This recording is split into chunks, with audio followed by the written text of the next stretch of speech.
गांव के एक पुराने से घर में रात के 2 बजे अचानक से सोनल को कुछ आवाजें सुनाई देती है और वो डर कर उठ जाती है। मन में मानो कितने सवाल समुद्र में लहर की तरह दौड़ रहे हो।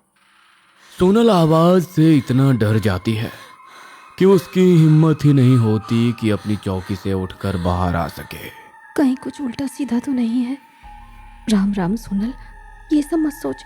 रजनी की भूतिया कहानी सुनकर तू पगला गई है क्या? सोनल को क्या, सभी को यही लगता है कि जो हमने सुना है वही हमारे दिमाग में चल रहा है, जिसके कारण उसे ऐसा लग रहा है। लेकिन हमेशा ऐसा नहीं होता है।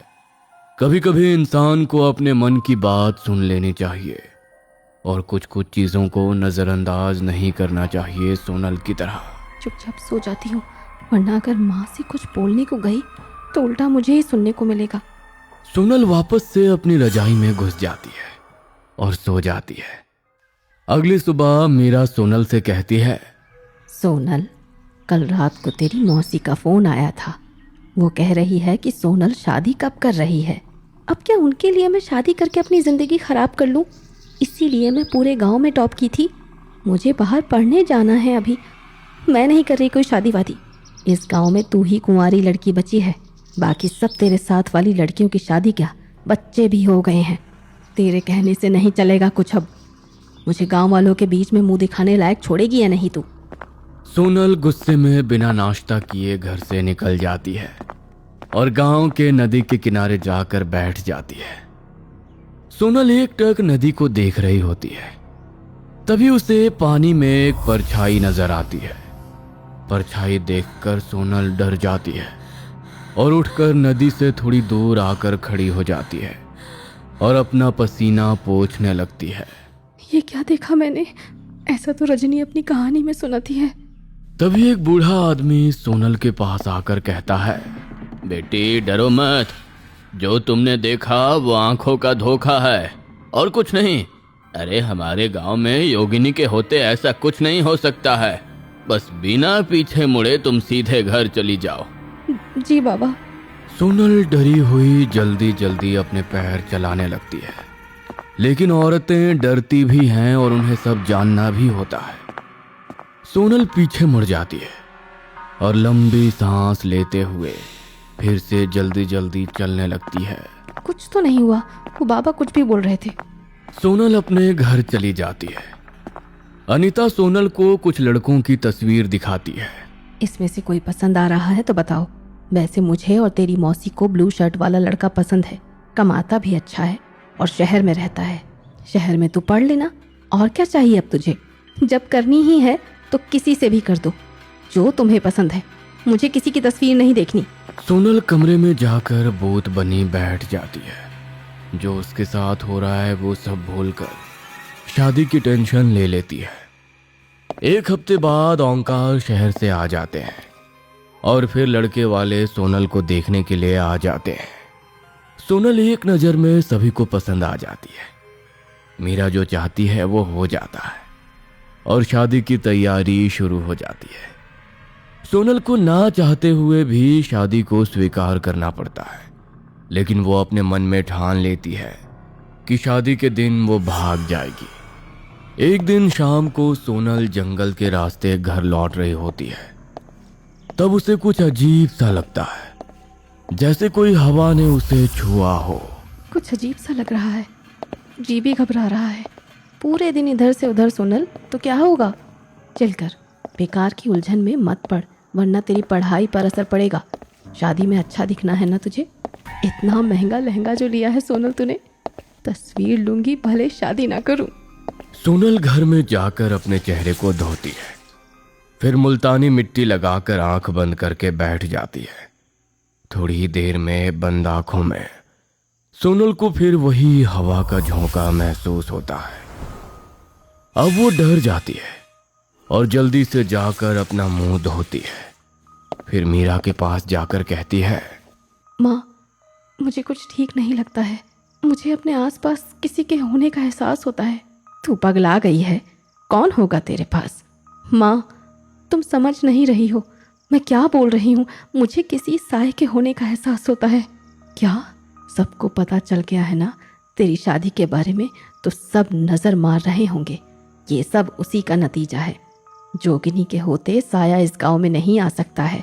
तो रुक, मैं मिर्ची राई से नज़र उतार देती हूँ, सब ठीक हो जाएगा। और तू शाम के बाद घर से बाहर नहीं जाएगी और ना ही बाल खुले रखेगी। मीरा मिर्ची राई से सोनल की नजर उतारती है और उसके पास ही सो जाती है। रात को ठीक 2 बजे इस बार मीरा को घर में कुछ आवाजें आती है और वो उठकर खड़ी हो जाती है। कहीं कोई चोर तो नहीं घुसाया? शादी का घर है, सबको पता है सोनल के जेवर रखे हैं। मीरा चुपचाप अपने हाथ में डंडा लेकर कमरे से निकलती है और पूरे घर में डंडा बजाने लगती है। डंडे की आवाज से सोनल और ओंकार उठकर बाहर आ जाते हैं और दोनों पूरे घर में इधर उधर देखने लगते हैं। कोई नहीं है अनीता, तुम्हें वहम हुआ होगा, मैंने पूरा घर देखा है। अरे सब सही है, तुम और सोनल सो जाओ। नहीं जी, मैंने सच में बहुत भयंकर आवाज सुनी थी। मीरा सोनल के साथ वापस जाकर सो जाती है। अगले दिन उसके मन में यही सब घूमता रहता है कि ऐसा कैसे उसे लग सकता है। फिर रात को 2 बजे अचानक से सोनल चौंक कर उठती है और ओंकार के कमरे में भागती है, जहां ओंकार अपना दायां पैर उठाकर खड़ा रहता है। पैरों में कैसे लगा आपको?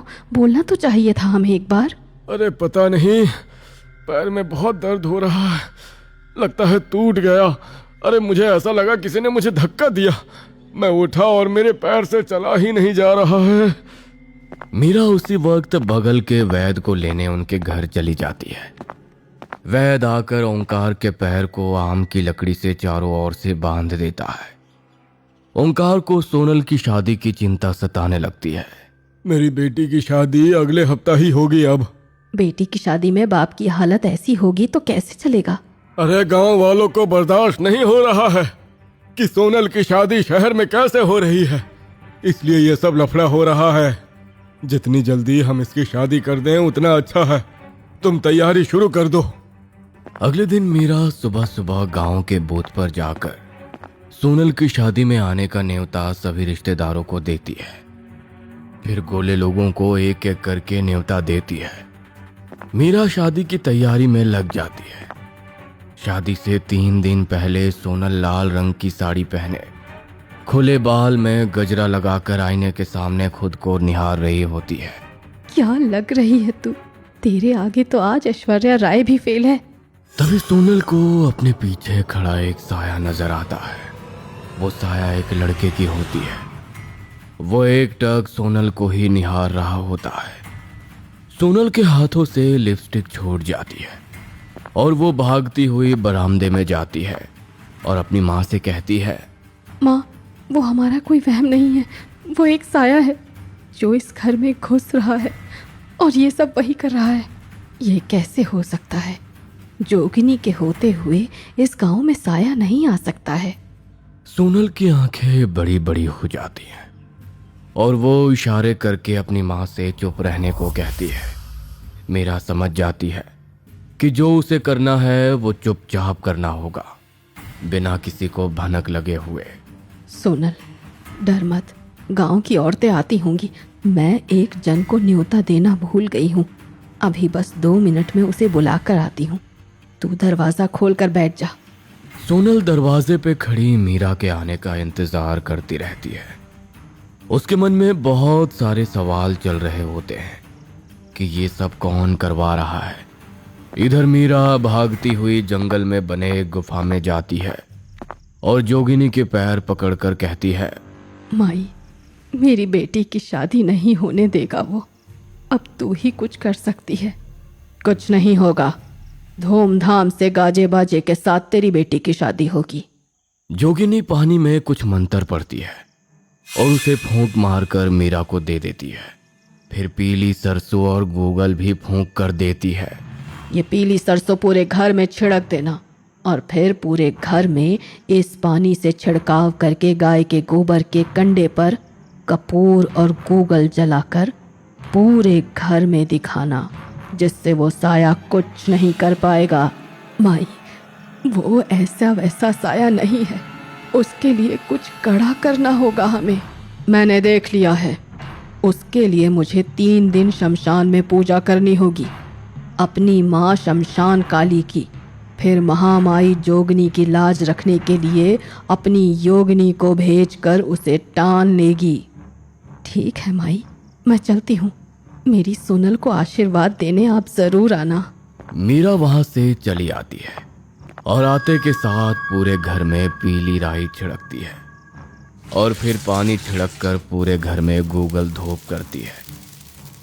इन सब से साया चिरमिरा जाता है और सोनल के घर में एक बंद कमरे में छुप जाता है। इधर जोगिनी शमशान में पूजा करना शुरू कर देती है।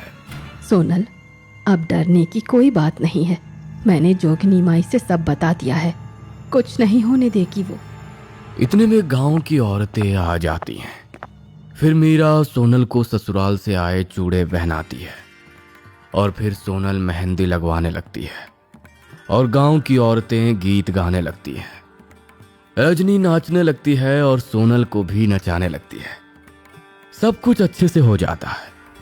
अगले दिन सोनल की हल्दी होती है। सभी रिश्तेदार आ जाते हैं। घर में चहल पहल होती है। मीरा जोगिनी के कहे हिसाब से सुबह उठकर पूरे घर में झाड़ू लगाकर पीली राई को बाहर फेंक देती है। फिर गूगल धूप दिखाकर काम में जुट जाती है। सोनल पीले रंग की साड़ी पहनकर खुद को फिर से आईने में निहारती है और तभी मीरा वहां आकर कहती है, कल से तुझे कुछ महसूस नहीं हो रहा है ना? नहीं माँ, सब ठीक है अब। लेकिन माँ, वो जो भी है इतनी आसानी से चुप बैठने वाला नहीं है। ऐसा कौन है जिससे हमसे इतनी दुश्मनी है कि हमारे साथ ऐसा किया? उसका भी मैंने तोड़ निकाल लिया है। तुम बेफिक्र रहो, जोगिनी हमारे साथ है, फिर किस बात का डर। हल्दी की रस्म हो जाती है। इस तरह पूरा दिन बीत जाता है। फिर अगले दिन सोनल की शादी होती है। जल्दबाजी में मीरा आज सुबह पूजा करना भूल जाती है और शादी की रस्मों में लग जाती है। इधर सोनल तैयार होने लगती है। तभी उसे अपने कमरे में कुछ अजीब सा एहसास होता है। सोनल जैसे ही आईने में देखती है, उसे वही साया नजर आता है और वो चीख उठती है। ये कैसे हो सकता है? माँ ने तो कहा था कि उन्होंने इसका जब्ता करवा दिया है। सोनल खुद में हिम्मत रख के फिर से वो शीशे में देखती है और फिर उसे वही साया दिखाई पड़ता है, मुस्कुराता हुआ। सोनल उसी वक्त कमरे से भागती है और मीरा से सब बताती है।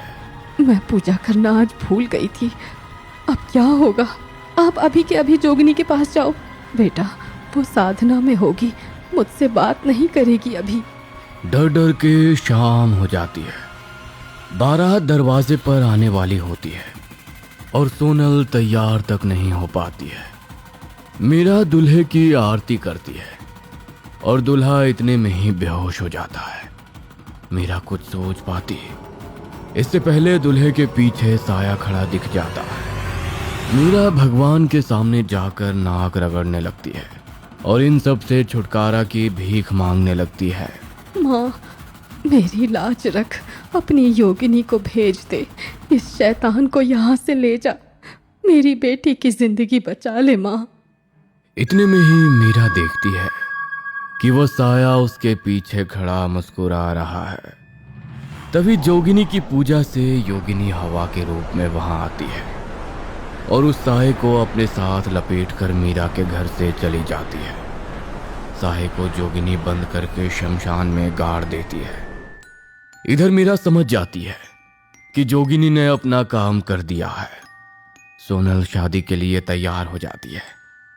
रात को जोगिनी भी सोनल की शादी में आती है और शादी अच्छे से हो जाती है। सोनल इस सब झमेले से शादी से भाग ही नहीं पाती है और सब कुछ हो जाता है।